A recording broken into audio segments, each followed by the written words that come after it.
Countdown net pad is clear. 10, 9, 8. Launch auto sequence has started. 6, 5, 4, 3, 2, 1. Go for launch.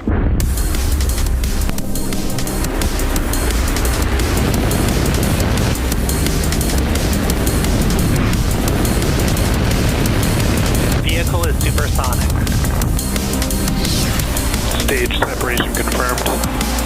Dragon, separation confirmed.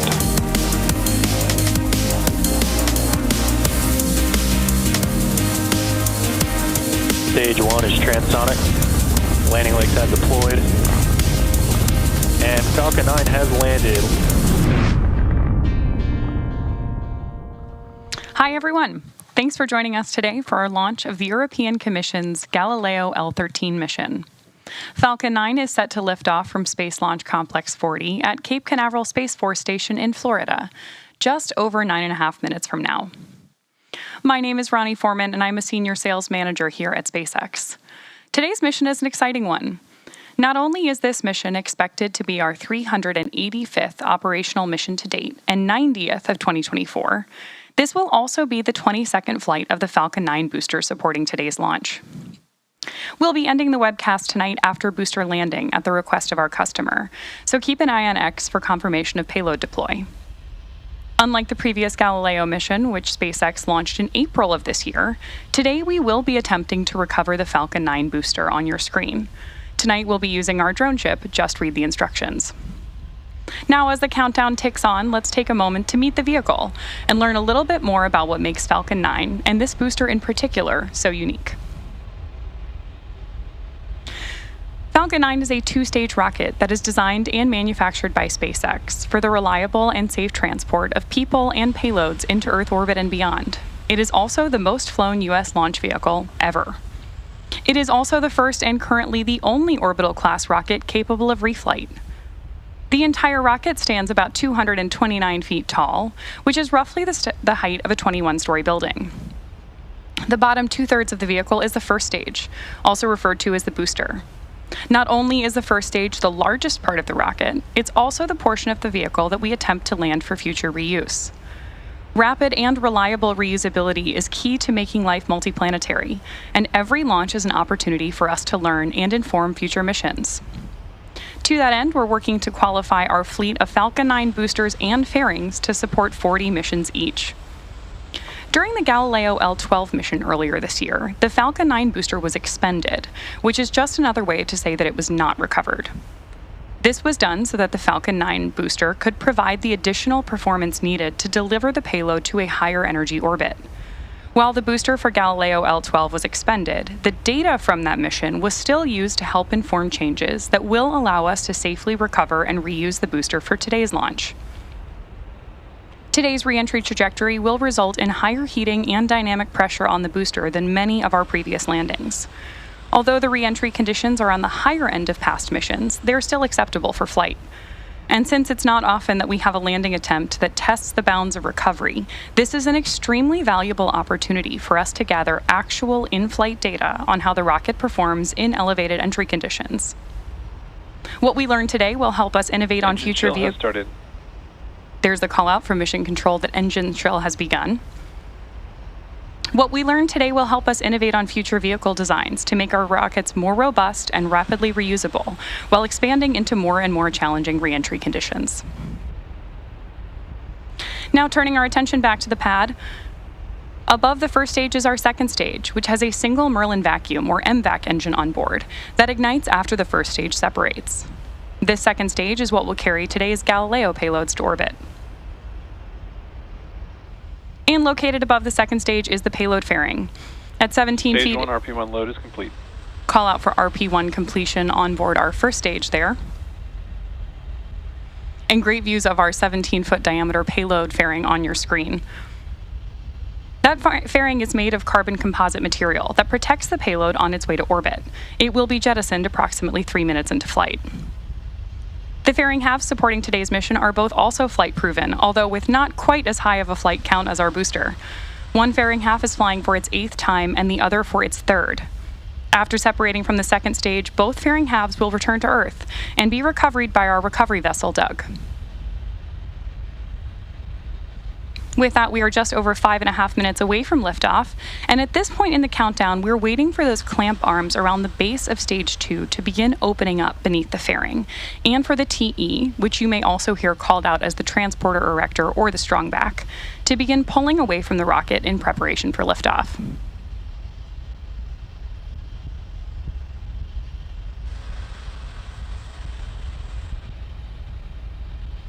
Gorgeous views of Pad 40 there on your screen, too.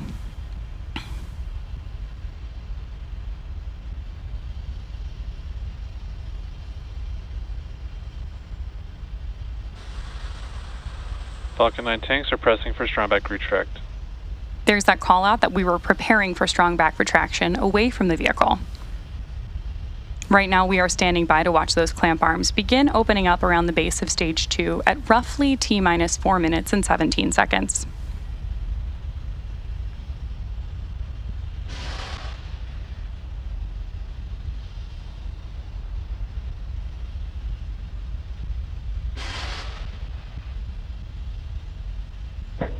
Strongback retract is starting. Confirmation from Mission Control that strongback retract has begun.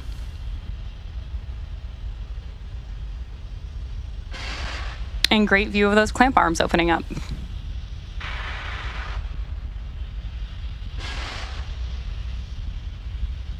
As always, the white clouds you see forming around the vehicle are totally normal.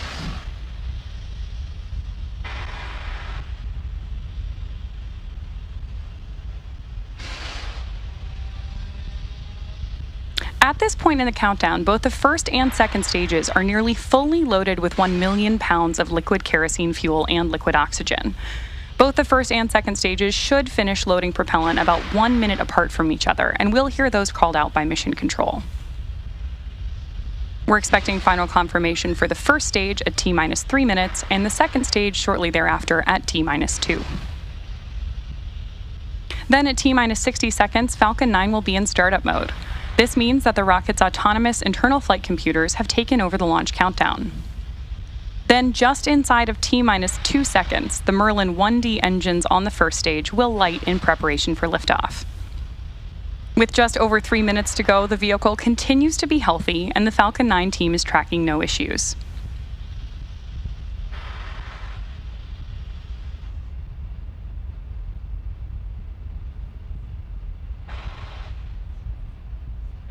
Stage 1 LOX load is complete. There's confirmation of LOX load complete on board the first stage. Now, on board Falcon 9 tonight, there are 2 Galileo satellites, which we should have a view of here in just a second.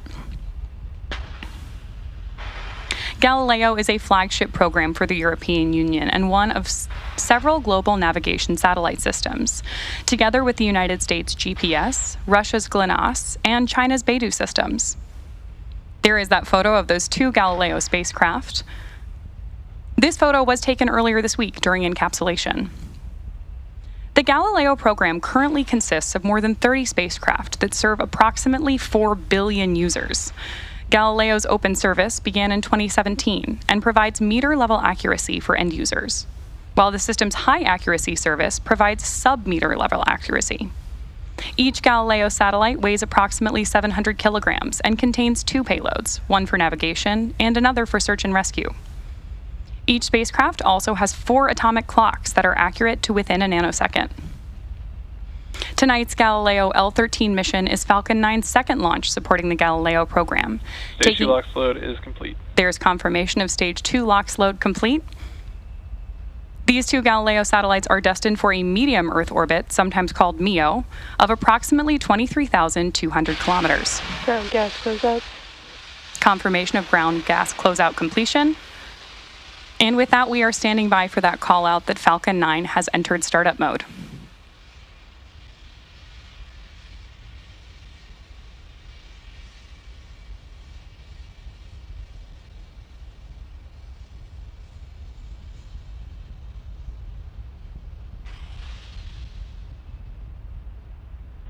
Falcon 9 is in startup. Confirmation that the onboard flight computers have taken over the countdown. So with that and this beautiful view on our screen, we are standing by for our launch director's final go for launch. Go for launch. Right on schedule. So with that, all systems are go for launch of Falcon 9 and Galileo L13.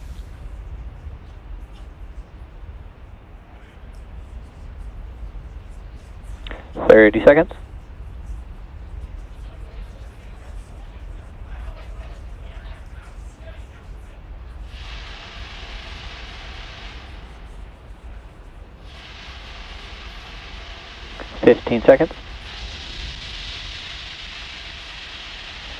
-10, 9, 8, 7, 6, 5, 4, 3, 2, 1, ignition, engines full power, and liftoff of Galileo L13. Go SpaceX, go Falcon. Vehicle is pitching down range.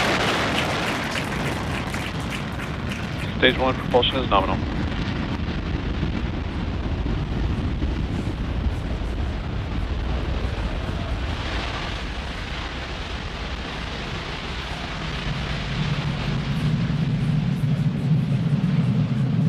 These beautiful tracking views, of course, mean that Falcon 9 has successfully lifted off from Pad 40 at Cape Canaveral, and the vehicle is throttling down its first stage engines as it prepares for max Q, about 1 minute and 10 seconds into flight. Power and telemetry nominal. Confirmation that everything's looking good on board Falcon 9. Now, max Q is a critical Falcon ascent. 9 is supersonic. And confirmation that Falcon 9 is moving faster than the speed of sound. Max Q is a critical ascent milestone that we track for every mission because this is the moment in flight with the highest amount of aerodynamic pressure. Max Q. And with that confirmation, we have 3 events coming up in quick succession, starting with main engine cutoff, stage separation, and then second engine start 1. Main engine cutoff, or MECO for short, is where all 9 M1D engines on the first stage will shut down in preparation for stage separation, when the first stage separates from the second stage. Stage 2 will then perform second engine start 1, or MVAC shell has started. SES-1, igniting our single MVAC engine for the first time. MVAC is what Falcon 9 uses to propel the second stage to orbit. After that, we'll also keep an eye open for fairing separation, as we are expecting to see the fairing halves separate a little less than a minute after SES-1.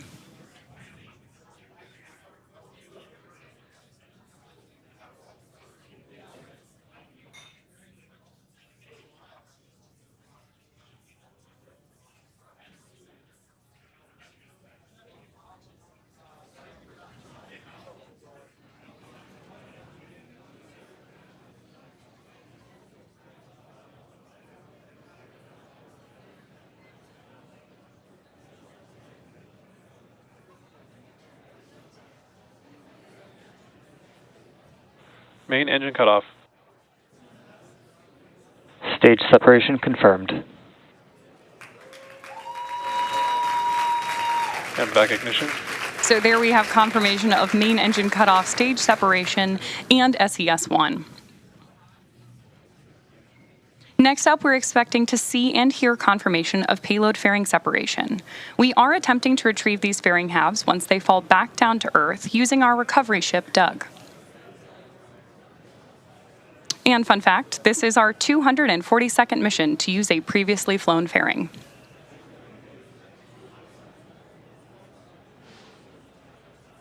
While we stand by for fairing separation, we do have great views on your screen right here. Nominal trajectories. And confirmation of nominal trajectories for both vehicles.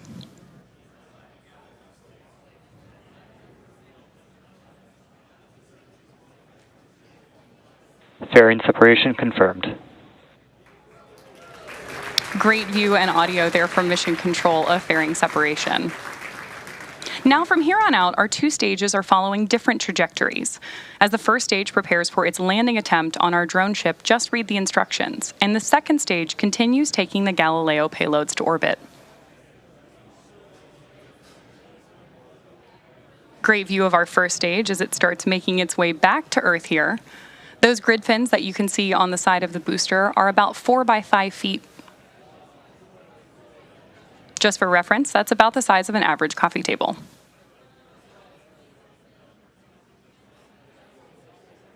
Now, as you can see on the right-hand side of your screen, Falcon 9's second stage is making its way to orbit, roughly at an altitude of 140 kilometers, traveling more than 11,000 kilometers per hour. Telemetry is a crucial aspect of any space mission, providing mission control with real-time data about the health and status of the rocket and its systems. For those of you watching along at home, you'll notice some important telemetry data is always displayed on your screen throughout a launch. On the bottom left, you can see the speed and altitude of the first stage. This data shows the first stage elevation and how fast the stage is traveling as it makes its way back to Earth. We are coming up also on 2 engine burns that will be used to help slow the booster down as it attempts to land on our drone ship, which tonight is Just Read the Instructions, currently stationed downrange from the launch site in the Atlantic Ocean. And then on the bottom right-hand corner of your screen, you can see the speed and altitude of the second stage as it continues to take our Galileo spacecraft to orbit.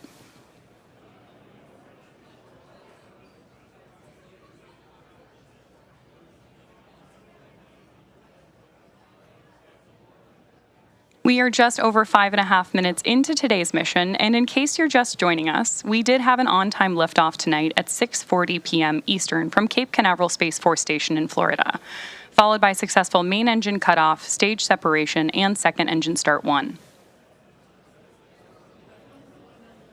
Quick correction there, 6:50 Eastern liftoff. And now we are standing by for our first stage reentry and landing. Nominal trajectories. And confirmation that both vehicles are still on nominal trajectories. To start the upcoming entry burn, we'll relight 3 of the M1D engines on board the first stage. Stage 1 entry burn startup. Right on schedule. Stage 1 FTSS safed. We need to do this entry burn to help slow the vehicle down as it passes back into the Earth's atmosphere to reduce reentry forces. That will help us, in turn, recover and reuse this booster on future flights.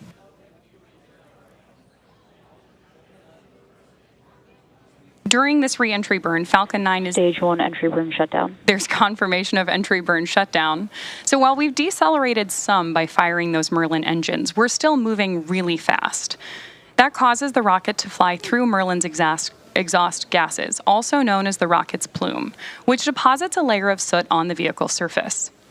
That soot comes from the carbon-based fuel that Falcon 9 uses, and with each flight, the soot builds up a little bit more on the outside of the rocket. As I mentioned earlier, you can continue to track the first stage telemetry in the Stage 2 bottom terminal guidance. left-hand corner of your screen. As the booster continues to make its way to our drone ship, just read the instructions.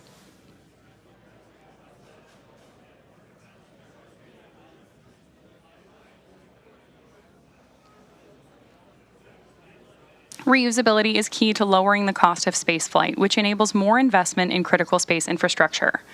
The Falcon 9 first stage supporting today's mission has now performed its entry burn for the 22nd time. Stage 1 transonic. Confirmation that Stage 2 FTSS safed. booster is transonic. And right now we are standing by for landing burn start on board the first stage in just about 10 seconds.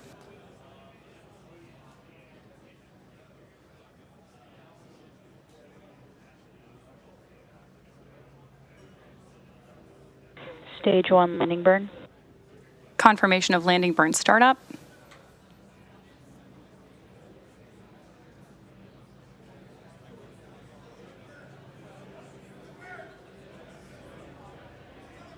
Landing leg deploy.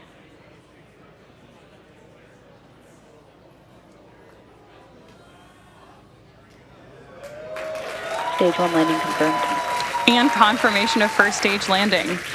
This was the 22nd launch and landing for this first stage. This landing marks SpaceX's 349th recovery of an orbital class rocket, including first stage landings for Falcon 9 and Falcon Heavy, Insertion. and confirmation of nominal orbital insertion by our second stage.